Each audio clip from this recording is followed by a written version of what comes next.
and appreciations for Reverend Dee Graham for providing her sermon, as I will attempt to speak in her voice, but not in her timbre.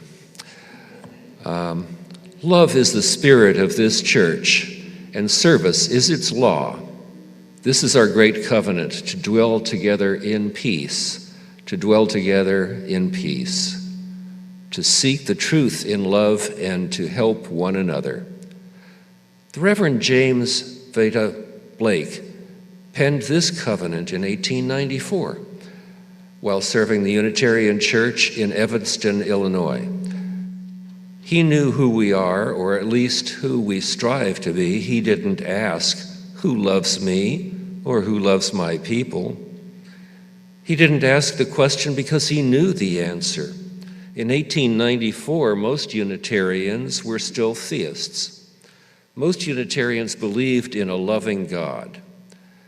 Perhaps God wasn't all-knowing or all-powerful, but indeed God was all-loving.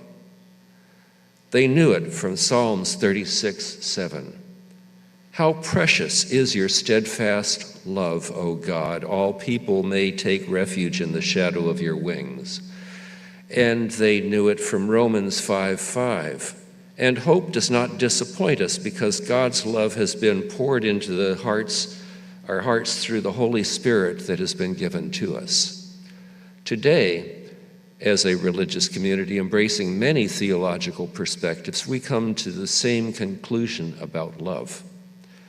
We name it first in our principles when we say every person is born with inherent worth and dignity. It means we are, at our roots, valuable and deserving of respect simply by virtue of our existence.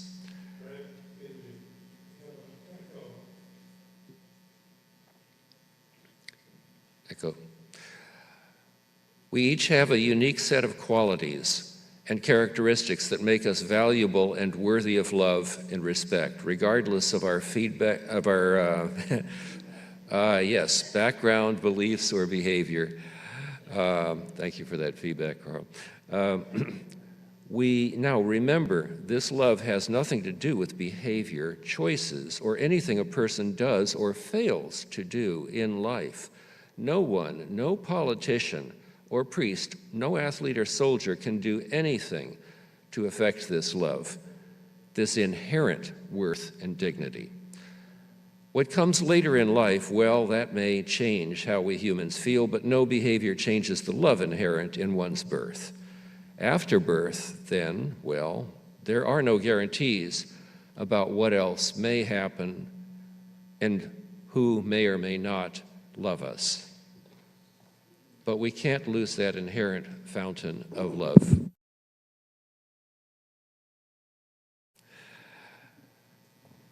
And as to that fountain of love, I'm reminded, this is not Reverend Dee's words, but mine, of the lyrics from the Grateful Dead's Ripple. Let it be known there is a fountain not made by the hands of man. By now you may be wondering who loves us. If you believe, as the early Unitarians and Universalists, that God is love, then you know. If you grew up in a faith where God was presented as a judge, this feeling loved may be more of a challenge. Perhaps you don't believe in a God, goddess, spirit of life, or any rendition of what other people call God. Still, that doesn't matter, because the love that we can call inherent worth and dignity only fails if we think of it as a noun. Names are nouns, they are labels. But love is not. Love is good all by itself. Love is a verb. Love touches you in a gentle breeze. Love soothes you with darkness at night and awakens you with the colors of dawn. Now, what we're talking about here isn't romantic love. That comes and goes, even for those who find that remarkable love that lasts a lifetime. Some of us are more fanciful about love, others more practical. The thing about love, about really deeply loving, is that it isn't easy. Easy love can be like husbands, she writes. Easy come, easy go. But that love that comes with inherent worth and dignity, the love that's woven in nature and affirms our humanity, regardless of our behavior, that love requires us to give of ourselves in our living, just as we received in being born. This is our dance in the interdependent web of life. Right now, the world surely needs more of this love. All we have to do is look outside these doors. Children, students, and teachers fall to assault rifles. Unwanted, warranted censorship silences our libraries. Violence surges against people of color, against LGBTQ people, against those who are disabled or who speak another language.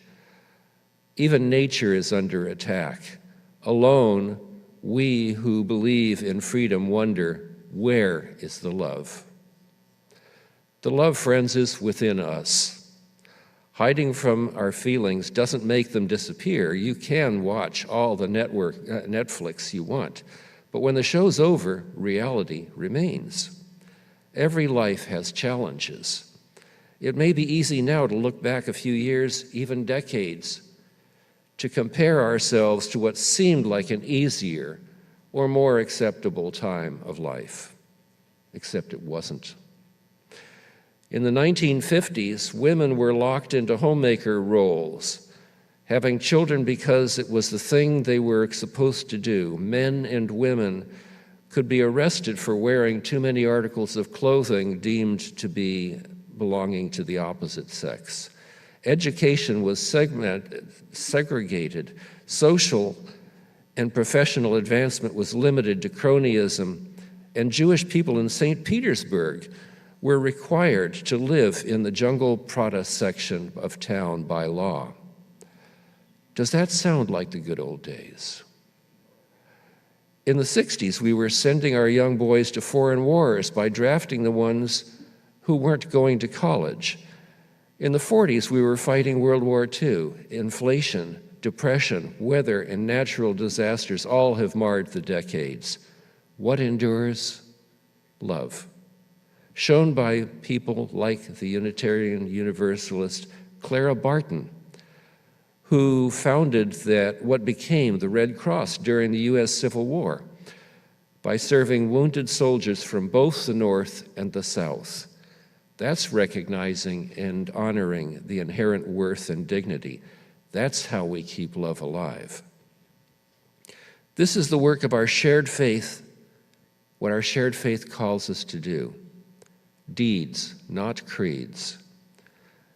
You don't have to look far to see another example of deeply loving in times of strife, times even more challenging than ours. Although its last performance is this afternoon, a play called The Agitators has been running at Free Fall Theater in St. Petersburg. Written by playwright Matt Smart, The Agitators tells of the enduring but tempestuous relationship of Susan B. Anthony and Frederick Douglass. Great allies, yes, and at times great adversaries. Young abolitionists, when they met in Rochester in the 1840s, they were full of hopes, dreams, and a common purpose. As they grew to become the culture icons we know today, their movements collided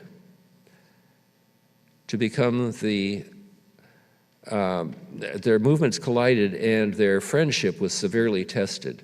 This is the story of that 45-year-old friendship, from its beginnings in Rochester through a civil war and to the highest halls of government. They agitated the nation, they agitated each other, and in so doing, they helped shape the Constitution and the course of American history. This play consists of dialogues between the two from the time they met on the Anthony farm as young adults to what may have been their last meeting. Both agreed on the need for the vote and the freedom for women and the people of color, particularly black people who at that time had only recently been emancipated from chattel slavery in the United States. Throughout their lives, they took on prominent leadership in these movements, yet when pushed to support only one or the other option, each of them stayed true to their own cause first. This fact makes a main point of the exchange. These two were friends, yet they had very different lives. At times, circumstances forced them to oppose each other when their priorities differed. Yet they maintained a love that fueled their friendship across what was at the time an impractical, if not unimaginable, gulf. As a white woman and a black man, even in the North, it was not safe for them to be seen openly in each other's company. At one point in this play, Douglas had to leave his son's baseball game for his own safety when a spectator noticed them sitting close to one another. The passion they shared was not romantic. It was the passion of knowing and working for each person's inherent worth and dignity to be honored in this human life. That was their shared love. Anthony was raised a Quaker, but she and her family later attended services at the Unitarian Church in Rochester, New York. Douglas joined the African Methodist Episcopal Zion Church, which we know as AME, and in 1839 became a licensed practitioner, preacher. He was also affected by the words of the transcendentalist preacher Theodore Parker, one of our own. The Unitarian minister's idea of the perfectibility of man and the sufficiency of natural religion were eventually incorporated to the abolitionist epistemology. While today we can appreciate starting a religious journey that crosses paths with both of these leaders, what we must honor about them is their constant love for freedom, liberty, and justice. They lived love, and so can we. Who loves us? Susan B. Anthony, Frederick Douglass, and every person who devotes their life to the kind of love that makes inherent worth and dignity come alive and stay alive. Is that you? Is that us? At their first meeting, Anthony asked Douglass, "What can I do if I can't vote?" This man, who had only recently been liberated, told her, "You can agitate." And so that's what they did. In the America of the 1830s, women and black men had almost no power. But they were here. They could agitate, and they did. Today, however tentative our rights remain, we can still vote. Even more, we can agitate. Do we want to be arguing about who or what comes first, or do we want to act and allow for both and? Giving each other space to do that is about love.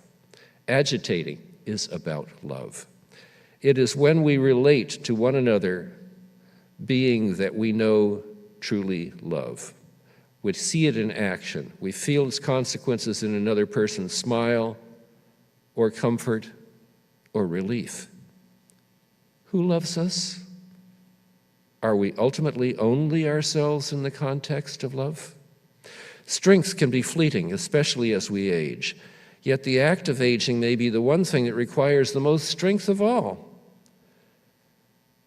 While we were children, hopefully loved by our parents or grandparents or whoever it was that nurtured us enough that we survived, the answer to who loved us was clear. Yet the first encounters of aging may be that very urge for independence that leads the baby to walk, the teenager to drive recklessly, or the young adult to take off for distant lands. We know love. Then we resist. We call that growing up, being human. Then, as we age, the people in our lives leave us. There are many losses, but when we lose our parents, those who gave us our foundation, our worlds change. Good or not so good, the absence of those who claimed us rattles our understanding of life. We ask again, who loves us? The answers are not simple, and they are not the same for everyone. For many of us, this is an ongoing search, an understanding that makes us revisit our knowledge of each person's inherent worth and dignity, even our own. Sometimes we need to get outside ourselves. Life, especially as we age, can become insular. Change challenges our comfort level. New relationships require adapting. It is easier to stay in our groove, to stick to routine, to leave challenges to the younger generation. But without stimulation, we can lose the sight of meaning. We can forget about honoring our own worth. We can forget that we are love. This, I believe, is the essence of that Buddhist question asking, if a tree falls in the forest and no one is there, does it still make a sound? Does it matter? Only if someone is listening. It matters here that we have each other. Whose are we? Those who love us. We are each other's. We are accountable to each other for our behavior and our love. No one makes us come here. We are free to celebrate our religion, and we are free to dismiss religion, yet we come together. We are no longer the denomination that knocks on neighbors' doors, as the joke goes, for no apparent reason. Today, as a religious community and as friends, we take visible action for social justice because we have faith. That's why our social justice actions are so visible in the world. Not because we agree on everything or because we know our one act can make all the difference, but because that act of witness makes us different. As many Universalist creeds said, service is our prayer. Love owns us. That's how it ought to be. We may be the place of many prayers or where action is our prayer, but we are never the place where anyone lacks the inherent value of being loved. We are a people of love. I want to tell you right now that when I see the hearts of each of you in this room and I feel the depth of caring that each of you have for your cause and your child or your congregation, I know love. There is no one face, but all faces.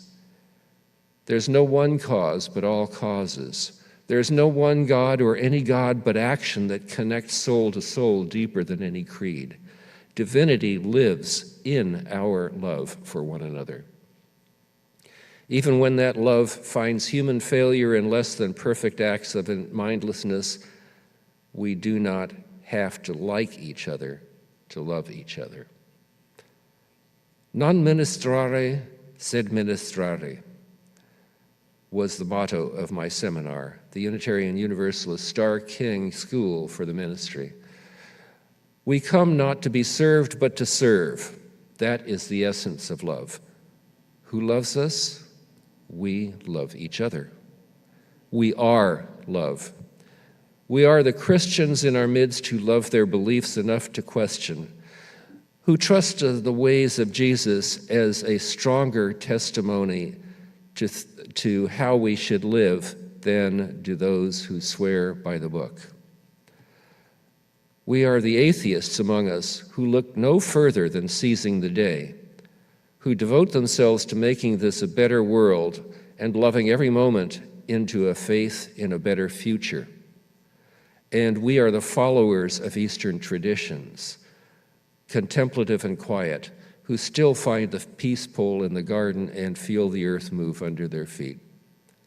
We are the pagans, the transcendentalists, the permaculturists, the nature lovers who absorb the mud into our toes and translate that very essence of the land into growth and hope, sprouting from the seeds of new thought, which really isn't very new at all, but that gives them the freedom to self-define a relationship with love. We are freedom. We are a community where faith takes center stage as the freedom to self-defense and yet even stay still, love one another for who we are, challengers, agitators, heretics, loving ourselves into meaning. May it ever be so.